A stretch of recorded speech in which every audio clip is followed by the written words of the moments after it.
Hello दोस्तों, स्वागत है आपका हमारे YouTube चैनल में। तो देखिए, दिल्ली सल्तनत में चर्चा चल रही थी लोधी वंश की, और लोधी वंश का टाइम है 1451 से टोटल है 1526 ईस्वी। यदि क्वेश्चन आ जाए लोधी वंश के संस्थापक कौन थे तो क्या बताओगे? बहलोल लोधी। यदि आ जाए लोधी वंश का मूल निवास स्थान कहाँ था तो क्या बताओगे? अफगानिस्तान की हेलमंद नदी घाटी। किस कबीले से थे? साउखेल के गिलजाई कबीले से संबंधित थे। ठीक है। और हमने आपको बताया था यदि आ जाए बहलोल लोधी का जन्म किस पद्धति से हुआ था तो क्या बताओगे? सिजेरियन पद्धति से हुआ था। ठीक है। फिर हमने आपको बताया था कि बहलोल लोधी अपने सरदारों को किस नाम से पुकारता था? मनसद अली या मकसद अली के नाम से पुकारता था। फिर हमने आपको बताया था कि बहलोल लोधी ने कौन सा एक सिक्का चलाया था? बहलोली नाम का सिक्का चलाया था, जो कब तक चलता रहा? अकबर के समय तक चलता रहा। फिर बहलोल लोधी की जो है 1489 में क्या हो गई? मृत्यु हो गई। तो उसके बाद उसका बेटा, जिसका नाम था निजाम खान, तीसरे क्रम का बेटा था, वो जो है किस नाम से? सिकंदर शाह के नाम से गद्दी पर बैठा। तो उसका टाइम है 1489 से लेकर के 1517। ठीक है। और इसी सिकंदर शाह ने जो है, हमने आपको बताया था कि बहलोल लोधी ने जौनपुर को अपने साम्राज्य में मिला करके अपने बड़े बेटे बारबाग शाह को वहाँ का क्या बनाया था? सूबेदार बनाया था। तो कहते हैं सिकंदर लोधी ने बारबाग शाह को पराजित कर, यानी अपने बड़े भाई को पराजित करके जौनपुर को क्या किया? अपने साम्राज्य में मिला लिया था, यानी अपना हिस्सा बना लिया था। ठीक है। फिर हमने आपको बताया था यही सिकंदर लोधी था जिसने एक शहर की स्थापना की थी। कौन सा शहर बसाया था? आगरा शहर। कब? 1504 में। और फिर राजधानी कब बनाई? 6 में। तो इस तरह जो है लोधी वंश की राजधानी 1451 से लेकर के 1506 तक क्या रही? दिल्ली। और 1506 से अब राजधानी क्या हो रही है? आगरा हो रही। ठीक है। आपको ये याद रखना है। ठीक है। फिर हमने आपको बताया था कि सिकंदर लोधी ने जो है आक्रमण किया था नागरकोट में, और वहाँ के ज्वाला देवी मंदिर को तोड़ करके उसकी मूर्तियों को कसाई को दे दिया था। किसको? मांस तौलने के लिए। फिर हमने आपको बताया था कि उसने मुहर्रम और ताजिए पर क्या लगाया? प्रतिबंध लगाया। और जो महिलाएं थी, मुस्लिम महिलाएं थी, जो पीरों के यहाँ, फकीरों की मजारों पर जाती थी, उस पर भी इसने क्या किया? हाँ, इसने एक संगीत शास्त्र ग्रंथ की रचना की थी, लज्जते सिकंदरी। और एक इसने आयुर्वेद ग्रंथ का भी फारसी में अनुवाद करवाया था, फरहंगे सिकंदरी के नाम से। और इसने एक जो है भूमि माप की के लिए एक पैमाना शुरू किया था, जिसको कहते थे गजे सिकंदरी। और ये कितने इंच का था? 39 या 30 इंच का था। ठीक है। फिर हमने आपको बताया था कि सिकंदर लोधी जो है क्या सुनना पसंद करता था? शहनाई सुनना पसंद करता था। और कहते हैं कि जो है सिकंदर लोधी जो है किस नाम से कविताएं लिखा करता था? गुल रुखी के उपनाम से फारसी में कविताएं भी लिखा करता था। ठीक है। ये भी आपको याद रखना है। फिर हमने आपको बताया था कि सिकंदर लोधी अपनी खूबसूरती बनाए रखने के लिए क्या रहता था? क्लीन सेफ भी रहता था। और इसने खाद्यान्नों पर कौन सा टैक्स समाप्त कर दिया था? चुंगी कर और जकात कर जो है खाद्यान्नों से जो है इसने क्या कर दिया था? हटा दिया। फिर हमने आपको बताया था कि 1517 ईस्वी में गले की बीमारी के कारण इसकी क्या हो गई? मृत्यु हो गई। जब मृत्यु हो गई तो उसका बेटा कौन है? इब्राहिम लोधी गद्दी पर बैठता है। कब बैठ रहा है तो देखिए, इसका राज्याभिषेक के इब्राहिम लोधी का राज्याभिषेक 21 नवंबर 1517 को कहाँ पे हुआ? स्थान लिख लो, आगरा में। कहाँ पे करवा रहा है? क्योंकि राजधानी क्या है? आगरा है। ठीक है। और किस नाम से इसने अपना राज्याभिषेक करवाया तो नाम लिख लो, इब्राहिम शाह लोधी के नाम से। इब्राहिम शाह लोधी के नाम से अपना राज्याभिषेक करवा रहा है। पिता का नाम क्या है? तो पिता का नाम अभी हमने बताया, सिकंदर लोधी का बेटा है। सिकंदर लोधी पिता का नाम है, ठीक है। इसके बारे में कहा जाता है कि ये दिल्ली सल्तनत का उच्च शिक्षित व्यक्ति था, यानी बहुत ही पढ़ा लिखा व्यक्ति था। जैसे आपके मोहम्मद बिन तुगलक थे ना, वो भी कई भाषाओं के पढ़े लिखे, लेकिन कभी आ जाए कौन एक उच्च शिक्षित शासक था तो आप क्या मारेंगे? इब्राहिम लोधी। तो लिख लो, इब्राहिम लोधी एक उच्च शिक्षित व्यक्ति था। इब्राहिम लोधी एक उच्च शिक्षित, ये भी क्वेश्चन आया था किसी एग्जाम में, ध्यान रखिएगा, तो याद रखिएगा, उच्च शिक्षित व्यक्ति था, उच्च शिक्षित व्यक्ति। अब देखिए इसी के शासनकाल में इब्राहिम लोधी ने, देखो इब्राहिम लोधी ने सिंहासन ग्रहण करने के बाद, इब्राहिम लोधी ने सिंहासन ग्रहण करने के बाद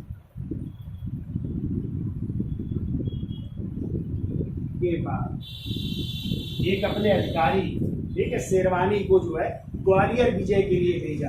और उस समय ग्वालियर के राजा थे विक्रमाजीत। कौन थे? हाँ, तो विक्रमाजीत ने इनकी अधीनता स्वीकार की और बहुत अच्छे भी बाद में मित्र भी बन गए हैं। तो देखिए कि इब्राहिम लोधी ने सिंहासन ग्रहण करने के बाद आजम हुमायूं शेरवानी को, आजम हुमायूं शेरवानी को ग्वालियर अभियान के लिए भेजा, ग्वालियर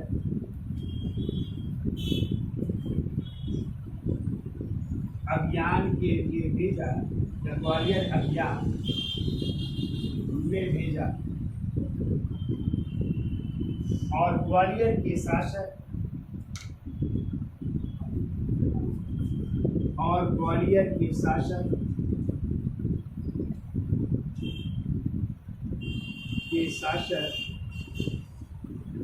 विक्रमाजीत, या कहीं कहीं विक्रमादित्य भी मिलता है, या विक्रमादित्य ने उसकी अधीनता स्वीकार कर ली, उसकी अधीनता स्वीकार कर ली। और कहते हैं कि बहुत अच्छा मित्र भी बन गया है, अधीनता स्वीकार कर ली और अच्छा मित्र बन गया। अब देखिए क्वेश्चन आता है कि इब्राहिम लोधी मेवाड़ के शासक राणा सांगा से किस युद्ध में पराजित हुआ था, बहुत पूछा जाता है। तो 1517 में एक युद्ध हुआ था, घटोली का युद्ध। कौन सा? और इसी घटोली के युद्ध में कौन? इब्राहिम लोधी किससे? मेवाड़ के शासक राणा सांगा से पराजित हुआ था। और राणा सांगा ने फिर जो है चंदेरी पर अधिकार कर लिया था। कहाँ पे? चंदेरी। और चंदेरी का फिर गद्दी सौंपी थी मेदिनी राय को, है जब बाबर से युद्ध होगा मेदिनी राय से, चंदेरी का युद्ध, ठीक है। तो देखिए अगला पॉइंट देखो 1517 ईस्वी में घटोली के युद्ध में, 1517 ईस्वी में घटोली के युद्ध में, याद रखिएगा कई बार पूछा गया, घटोली के युद्ध में मेवाड़ के शासक राणा सांगा ने, मेवाड़ के शासक राणा सांगा ने इब्राहिम लोधी को पराजित कर, इब्राहिम लोधी को पराजित कर इस पर अधिकार कर लिया, चंदेरी पर पराजित कर चंदेरी का किला प्राप्त कर लिया, पराजित कर चंदेरी का किला प्राप्त कर, किला प्राप्त कर लिया।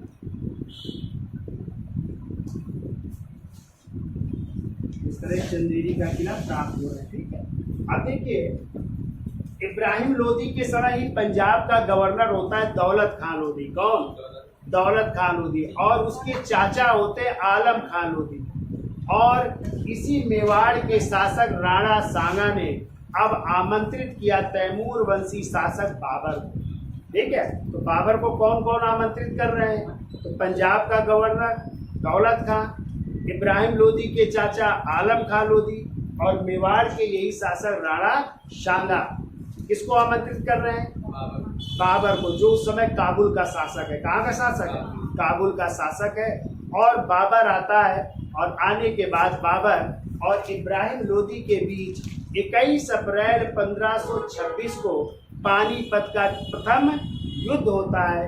और इसी पानीपत के प्रथम युद्ध में इब्राहिम लोदी युद्ध के मैदान में मारा जाता है। और इब्राहिम लोदी के साथ ये विक्रमाजीत भी, जो उसके दोस्त भी थे, ये भी युद्ध के मैदान में मारे जाते। तो एक क्वेश्चन आता है कि दिल्ली सल्तनत का कौन एकमात्र सुल्तान है या कौन एकमात्र शासक है जो युद्ध के मैदान में मारा गया? तो आप लोग क्या बताएंगे? इब्राहिम लोदी ऐसा सुल्तान है जो युद्ध में लड़ते हुए मारा गया। बाकी जितने भी सुल्तान हुए दिल्ली सल्तनत में 1206 से 1526 तक, या तो उनको मार दिया गया या तो उनको गद्दी से हटा दिया गया। कोई युद्ध में लड़ता हुआ नहीं मारा गया। यही ऐसा सुल्तान है इब्राहिम लोदी जो युद्ध के मैदान में लड़ता हुआ मारा गया। ठीक है, इसका स्क्रीनशॉट ले लो, फिर आगे करवा देते हैं। देखिए, लिखिए आगे। देखो, इब्राहिम लोदी के इब्राहिम लोदी के पंजाब के गवर्नर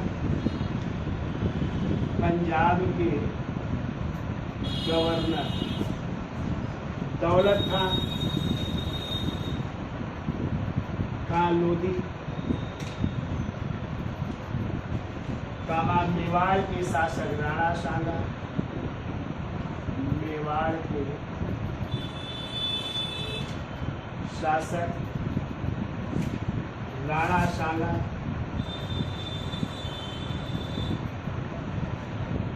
तथा इब्राहिम लोदी के चाचा आलम खां लोदी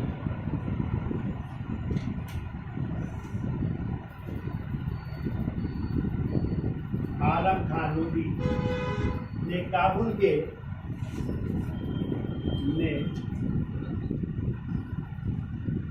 काबुल के तैमूर वंशी शासक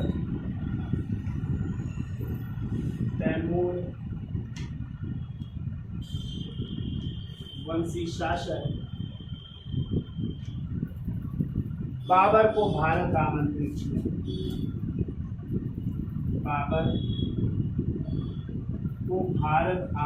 किया।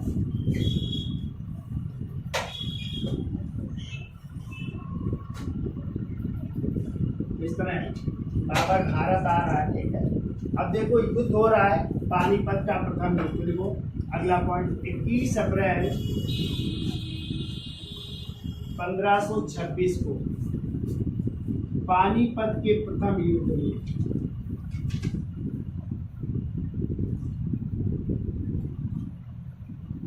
में बाबर ने इब्राहिम लोदी को पराजित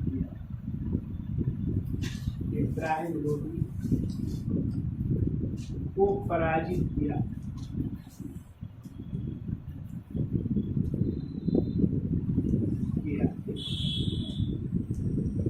देखो इस युद्ध में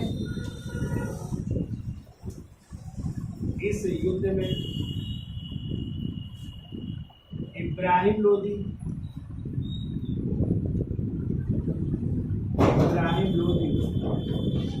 व ग्वालियर के शासक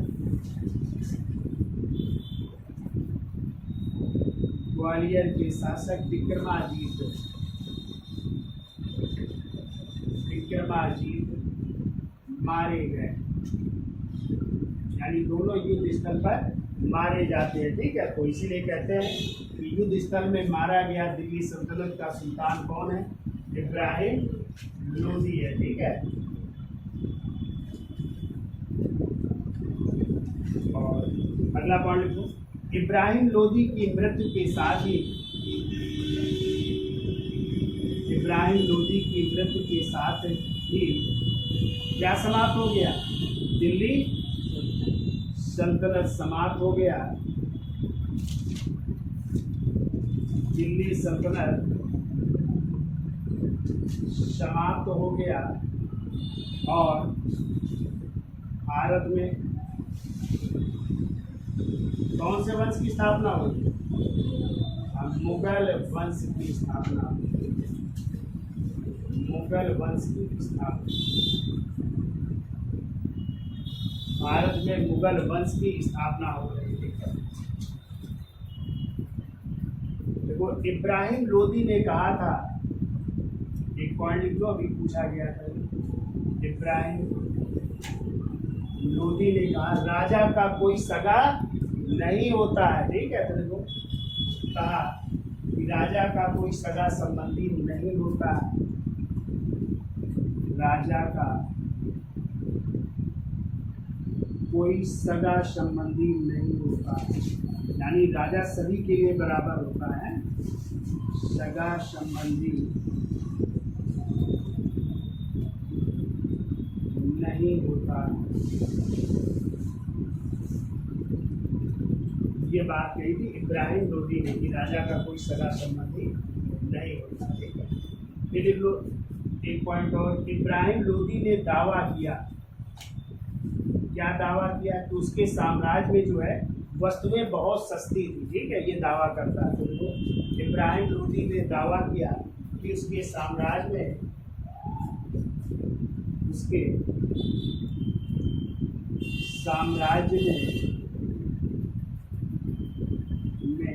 वस्तुएं सस्ती थी। वस्तुएं सस्ती, ये भी दावा किया है। तो ये कहानी है इब्राहिम लोदी की, याद हो जाएगा। तो इस तरह आपकी दिल्ली सल्तनत समाप्त होती है और लोदी वंश समाप्त होता है। अब हम नेक्स्ट जो है टर्म में चर्चा करेंगे दिल्ली सल्तनत की प्रशासनिक व्यवस्था किया या दिल्ली सल्तनत के प्रशासन की। ठीक है, तो आज के लिए इतना रखते हैं। धन्यवाद।